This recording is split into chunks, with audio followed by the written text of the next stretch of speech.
시작. 사랑하는 자여, 내 영혼이 잘됨 같이 내가 범사에 잘되고 강건하기를 내가 간구하노라. 아멘. 예, 오늘 말씀을 가지고 영혼이 사는 교회, 영혼이 사는 교회라는 제목으로 함께 말씀을 나누고자 합니다.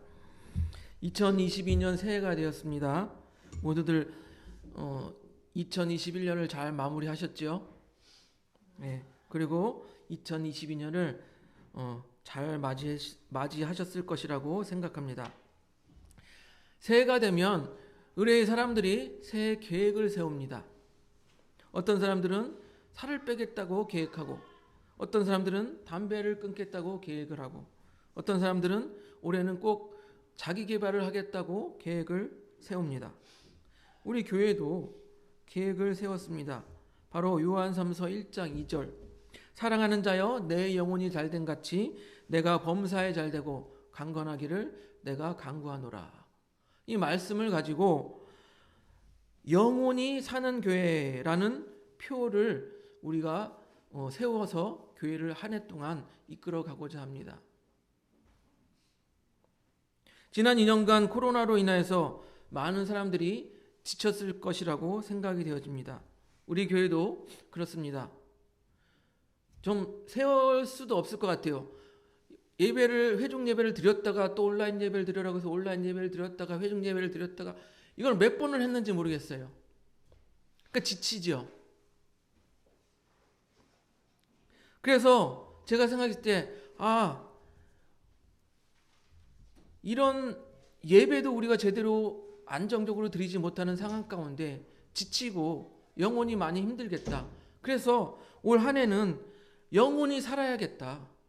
우리의 영혼을 다시 살려야겠다. 그런 마음으로 영혼이 사는 교회라는 표와 목적을 정하게 되었습니다. 본 서신은요, 사도 요한이 세 번째로 보내는 서신으로서 가이오라는 특정한 개인에게 쓴 편지입니다. 이 편지를 표면적으로 보면요, 나그네 곧 순회 전도자들을 대접하는 문제에 관련하여서 이 가이오가 잘했다, 너는 선하고 진실되게 잘했다, 그 행위를 칭찬하고 격려하는 그런 말씀이 들어 있습니다. 또한 편지를 받는 사람이 속해 있는 교회의 지도자 중에 한 사람이었던 디오드레베, 이 디오드레베가 악한 일을 행하였다, 그 악한 일에 대하여 책망하고 있습니다. 오늘 본문의 수신자 가이오에게 하는 인사말이 바로 오늘 본문 말씀이에요. 요한삼서 1장 2절. 가이오를 뭐라고 부릅니까? 사랑하는 자여. 사랑하는 자여. 내 영혼이 잘된 같이 내가 범사에 잘되고 강건하기를 내가 간구하노라. 라고 말하고 있습니다. 이 말씀에서 우리는 이 사도 요한이 이 가이오라는 사람을 얼마나 사랑하는지 엿볼 수가 있어요. 사랑하는 자여, 이렇게 부르고 있어요.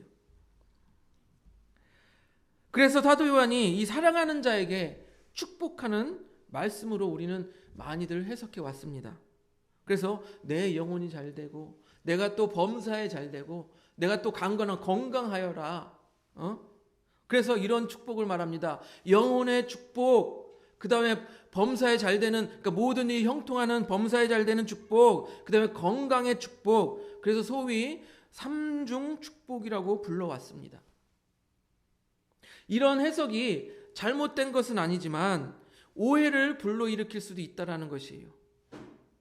어떤 오해를 불러일으킬 수 있냐? 보세요. 우리가 주변 사람들을 한번 보세요. 그 사람의 영혼이 잘 되는지 잘못되는지 눈에 보입니까? 잘 안 보이죠. 그러나 눈에 보이는 것은 무엇이에요?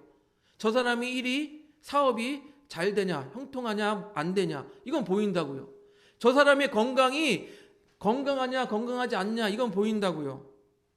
그래서 우리는 주변 사람들을 볼 때, 저 사람은 일이 잘 안 풀리고 건강이 좋지 않으니까 영혼이 잘못된 걸 거야. 믿음이 부족한 거야. 믿음이 잘못된 거야. 이렇게 판단하기 쉽다라는 거예요. 이해가 되십니까? 뭔가 저 사람 사업이 잘 안 돼. 뭔가 저 사람 건강이 뭔가 계속 안 좋아. 그러면은 저 사람은 정말 죄가 많은가 봐. 믿음이 없나 봐. 이렇게 생각할 수가 있다라는 거예요. 또한 목회자들도 그러한 식으로 성도들을 질책할 수 있다라는 거예요. 믿음이 없어서 그렇습니다. 예? 집사님, 권사님, 믿음이 없어서 그래요. 이렇게 질책할 수 있다라는 거예요. 마치 아무 죄 없이 고난을 당했던 욥의 친구들이 네가 죄가 많아서 그래 이렇게 질책했던 것과 비슷합니다. 그렇게 생각하는 사람들은 결국 사업이 잘 안 되고 건강에 문제가 생기면 믿음에 부족하다고 질책하고 믿음을 반성하라고 그런 식의 태도를 자꾸 보인다라는 거예요. 그런 태도가 은연중에 우리 가운데도 있어요. 돌아보세요. 있어요. 그런데 저는 먼저 이걸 보라고 말씀드리고 싶어요. 그 사람들의 영혼을 보라고 말씀드리고 싶어요. 영혼을 봐라. 영혼이 잘 되는 것을 먼저 보라라고 말씀드리고 싶어요. 물론 아까 말씀드린 것처럼 영혼이 잘 되는지 잘못되는지 어떻게 알겠어요? 오늘 본문도 이렇게 말하고 있습니다. 내 영혼이 잘됨 같이 나머지도 잘 되기를 바란다 라고 말하고 있는 거예요. 먼저 무엇이 중요합니까? 영혼이 잘 되는 게 중요하다라는 거예요. 영혼이. 마치 이 말씀과 맥이 통하는 것 같습니다. 마태복음 6장 33절을 보면 사모님 넘겨줘 보세요. 3절. 같이 읽어봅니다. 시작. 그런즉 너희는 먼저 그의 나라와 그의 의를 구하라. 그리하면 이 모든 것을 너희에게 더하시리라.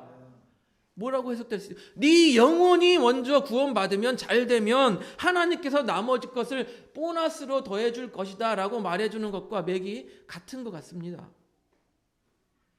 그래서 오늘은 어떻게 사는 것이 영혼이 잘 되는 것일까? 어떻게 사는 것이 영혼이 잘 되는 삶일까? 한번 같이 생각해 보고자 합니다. 첫째, 영혼이 잘 되는 것은요, 하늘에 소망이 있는 삶이 영혼이 잘 되는 삶입니다. 하늘에 소망이 있는 삶이 영혼이 잘 되는 삶입니다. 누가복음에 보면요, 한 부자가 나와요. 부자가 나왔는데 땅이 많으니까 농사를 지었는데 농사가 너무너무 잘 됐어. 그래서 소출이 많은 것을 보고 이렇게 얘기합니다. 곡식을 쌓아둘 곳이 없으니까 어떡하지? 고민을 합니다.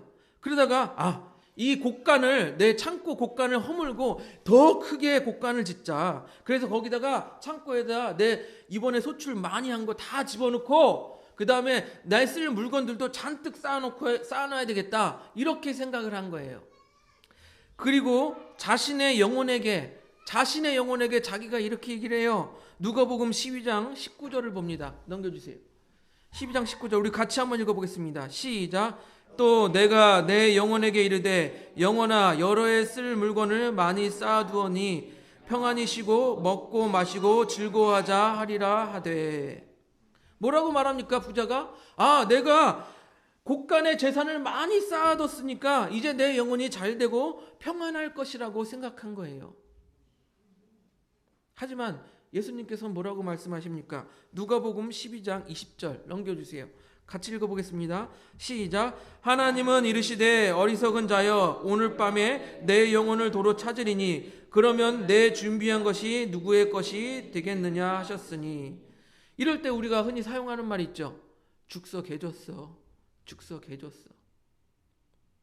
자기가 실컷 모았는데 다른 사람이 쓰게 된다는 거예요. 실컷 재산을 내가 열심히 모아놨는데 결국 하나님께서 그 영혼을 거두어 가시면 그 재산을 누가 쓰겠습니까? 들고 가지고 못 가잖아요. 무덤에 가지고 못 가잖아요. 이와 비슷하게 전도서에서 지혜자는 이렇게 말합니다. 전도서 6장 2절 넘겨주세요. 같이 읽습니다. 전도서 6장 2절 시작. 어떤 사람은 그 영혼이 바라는 모든 소원에 부족함이 없어 재물과 부요와 존귀를 하나님께 받았으나 하나님께서 그가 그것을 누리지 허락하지 아니하셨으므로 다른 사람이 누리나니 이것도 헛되어 약한 병이로다. 아멘. 보세요. 이 땅에 재산을 많이 쌓아두는 것이 영혼이 잘 되는 것입니까? 그런데 우리 그리스도인들 중에서도 이 어리석은 부자와 같이 생각하는 사람이 너무나도 많다라는 거예요. 땅에 재물을 많이 쌓아두면 내 영혼이 잘 될 것처럼 이 부자와 같이 어리석은 생각을 하는 사람들이 너무나도 많다라는 것입니다. 어쩌면요, 오히려 땅에 재산을 많이 쌓아둘수록 걱정과 근심이 더 쌓여가는 거예요. 오히려 영혼이 잘못될 수가 있어요. 보세요. 마태복음 6장 19절 20절을 봅니다. 넘겨주세요. 마태복음 6장 19절 20절 같이 읽습니다. 시작. 너희를 위하여 보물을 땅에 쌓아두지 말라. 거기는 좀과 동록이 해하며 도둑이 구멍을 뚫고 도둑질하느니라. 오직 너희를 위하여 20절 같이 읽습니다. 시작. 오직 너희를 위하여 보물을 하늘에 쌓아두라. 거기에는 좀이나 동록이 해하지 못하며 도둑이 구멍을 뚫지도 못하고 도둑질하지도 못하느니라. 도둑질도 못하느니라. 오히려 재물을 땅에 쌓아두면은 잃어버리지는 않을까? 누가 내 재물을 훔쳐가지는 않을까? 사기꾼이 내 재산을 노리고 접근하지는 않을까? 오히려 더 걱정과 근심이 쌓인다라는 거예요. 영혼이 평안하기는커녕 영혼이 더욱더 불안해할 것 같다라는 것입니다. 그래서 보물을 어디에다 쌓아두래요? 하늘에 쌓아두라라고 말씀하고 있습니다. 즉 하늘에 소망을 두고 살아가라라고 말씀하고 있는 것이에요. 그런 사람은요, 하늘에 소망을 두고 살아가는 사람은 좀이 날까 도둑이 날까 걱정할 필요도 없고 근심할 필요도 없는 거예요. 그래서 하늘에 소망이 있는 삶이 곧 영혼이 잘 되는 삶입니다. 두 번째, 영혼이 잘 되는 삶이란 말씀의 가르침을 따르는 삶이 영혼이 잘 되는 삶입니다. 오늘 본문에서도 보면요, 사도 요한이 가이오에게 사랑하는 자여라고 말씀하였다고 제가 초반에 말씀을 드렸죠. 얼마나 애정이 담겨 있어요. 사랑하는 자여. 무한 애정을 보여주고 있는 거예요. 그런데 이 사도 요한이 이 사랑하는 자여라고 부를 때에 인간적인 애정도 있었겠지만 그 이유가 어떤 거냐면 이 가이오라는 사람이 사도들의 말씀을 잘 따라서 나그네, 형제, 순회 전도자 이런 사람들을 잘 섬겼다라는 거예요. 잘 대접했다라는 것입니다. 그래서 요한3서 1장 5절을 보면 넘겨주세요. 요한3서 1장 5절을 보면 같이 읽어봅니다. 시작. 사랑하는 자여, 내가 무엇이든지 형제 곧 나그네 된 자들에게 행하는 것은 신실한 일이니. 또 한 번 사랑하는 자여라고 부르면서 네가 형제들과 나그네들에게 이렇게 선하게 베푼 것이 참 잘했다, 선한 것이다 라고 칭찬해주고 있는 거예요. 반면에 교회의 지도자라고 세웠던 디오드레베는요, 이 형제들을 맞이하지도 않고 오히려 교회에서 쫓아냈다라고 성경은 말하고 있습니다. 여러분, 사도들의 가르침을 누가 잘 따르고 있습니까? 이 사랑하는 자여라고 불렀던 가이오입니까? 아니면 디오드레베입니까? 로마서 12장 13절을 보면요, 이렇게 가르치고 있습니다. 넘겨주세요. 로마서 12장 13절 같이 읽습니다. 시작. 성도들의 쓸 것을 공급하며 손 대접하기를 힘쓰라. 대접하라고 하고 있죠. 히브리서 13장 2절 넘겨주세요. 같이 읽습니다. 시작. 손님 대접하기를 잊지 말라. 이로써 부지 중에 천사들을 대접한 이들이 있었느니라. 아멘. 이 가이오는요, 이 사도들의 가르침을 잘 따라서 형제들, 그리고 순회 전도자들, 그리고 나그네들을 잘 대접했던 거예요. 그렇게 잘 대접하니까 이 사도 요한이 얼마나 사랑스럽겠어요? 예쁘겠어요? 그러니까 사랑하는 자여라고 애정을 보이고 있는 거예요. 그리고 사랑하는 자여라고 부르면서 또한 그렇게 영혼이 잘된 같이 내가 잘 되기를 바란다 라고 축복해주고 있습니다. 사도들의 말씀을 잘 따르는 이 가이오, 이 사람은 영혼이 잘 되는 사람입니다. 그리고 이 사도들의 말씀을 잘 따르는 가이오에게는요 모든 일이 형통할 것이고 또 육체의 건강도 따르기를 바란다라고 사도 요한은 말하고 있는 것입니다. 여러분, 제가 사도는 아니지만 목사로서 하나님의 말씀을 전하고 가르치는 이 사역들을 감당하고 있어요. 제가 목사로서 가장 기쁜 일이 무엇이겠습니까? 저에게 성도들이 오셔가지고 목사님 이 맛있는 거 사드릴게요. 맛있는 거 대접해드릴게요. 성도들이 오셔가지고 목사님 이거 제가 좋은 거 선물 해드릴게요. 이런 거 받았을 때 전혀 기쁘지 않습니다 말하면 거짓말이겠죠. 약간은 기쁩니다. 약간은 기뻐요. 그러나 목회자에게 가장 큰 기쁨은 그 가르친 말씀대로 성도들이 살아가는 그 모습을 볼 때 마음속에 보람과 기쁨이 넘치는 거예요. 그렇기 때문에 이 말씀의 가르침을 따르는 삶이 곧 영혼이 잘 되는 삶이라는 것입니다. 세 번째로요. 이 영혼이 잘 되는 삶은 무엇이냐면 하나님을 두려워하는 삶이에요. 하나님을 두려워하는 삶이 영혼이 잘 되는 삶입니다. 넘겨줘 보세요. 마태복음 10장 28절을 보면요. 우리 같이 읽어보겠습니다. 시작. 몸은 죽여도 영혼은 능히 죽이지 못하는 자들을 두려워하지 말고 오직 몸과 영혼을 능히 지옥에 멸하실 수 있는 이를 두려워하라. 아멘. 많은 사람들이요 하나님을 두려워하기보다 세상과 세상에 속한 사람들을 두려워하면서 살고 있습니다. 사울 왕을 보세요. 사울 왕과 블레셋이 싸우고 있었어요. 그때 골리앗이 나타났어요. 골리앗은 키가 3m가 넘다고 말합니다. 얼마나 두려워요. 골리앗 앞에서 사울 왕과 그의 군사들, 이스라엘 군사들은 모두 두려워 떨었어요. 아무도 감히 골리앗과 싸우려 나가지 못했습니다. 하지만 다윗은 이 골리앗보다 하나님을 더 두려워한 거예요. 그래서 블레셋과 골리앗이 하나님의 군대를 모욕하는 것을 더 이상 견디지 못하고 분이 일어난 거예요. 그걸 뭐라고 해요? 의분이 일어난 것입니다. 그래서 이렇게 말해요. 사무엘상 17장 45절 넘겨줘 보세요. 같이 읽습니다. 사무엘상 17장 45절 시작. 다윗이 블레셋 사람에게 이르되 너는 칼과 창과 단창으로 내게 나아오거니와 나는 만군의 여호와의 이름 곧 내가 모욕하는 이스라엘 군대의 하나님의 이름으로 내게 나아가노라. 아멘. 그렇습니다. 하나님을 더욱 두려워하는 자는 골리앗이 두렵지 않은 거예요. 이해가 되십니까? 어찌 다윗이 3m가 되는 골리앗을 봤을 때 두렵지 않겠습니까?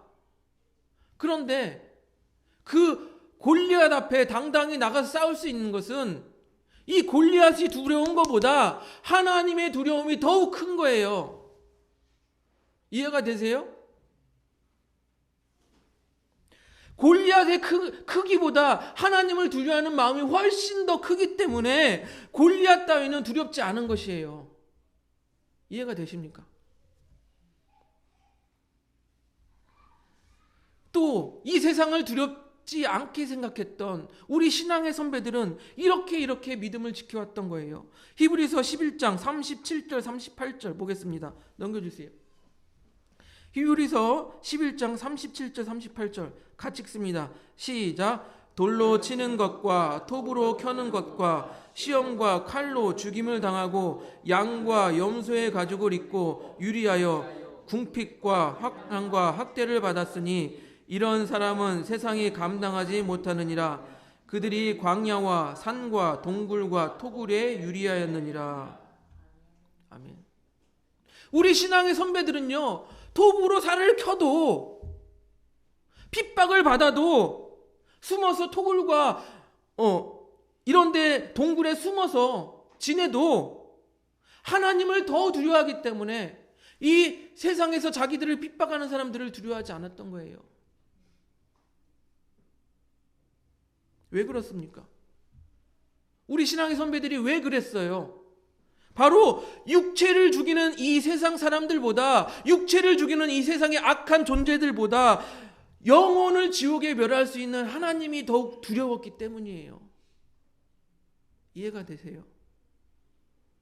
우리가 세상을 두려워하지 않을 수 있는 이유는 하나님을 더욱 두려워하는 마음이 크기 때문에 세상을 두려워하지 않을 수 있다는 것이에요. 마태복음에서 말하잖아요. 능히 니네 몸과 영혼을 지옥에 멸할 수 있는 하나님을 두려워하라고. 사랑하는 성도 여러분, 저도 목회자로서 우리 하늘봄교회 성도님들이 영혼이 잘 되기를 바랍니다. 그리고 영혼이 잘됨 같이 범사에 잘 되고 강건하기를 바랍니다.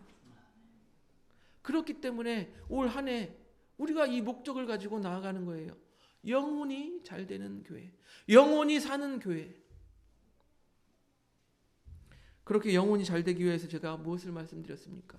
첫째, 하늘에 소망을 두고 살아가시기를 바랍니다. 두 번째, 말씀의 가르침을 따르며 살아가시기를 바랍니다. 세 번째, 하나님을 두려워하며 사시기를 바랍니다. 그렇게 올 한 해 자신의 영혼을 살리는 우리 하늘봄교회 모든 성도님들이 되시기를 주님의 이름으로 축복드립니다.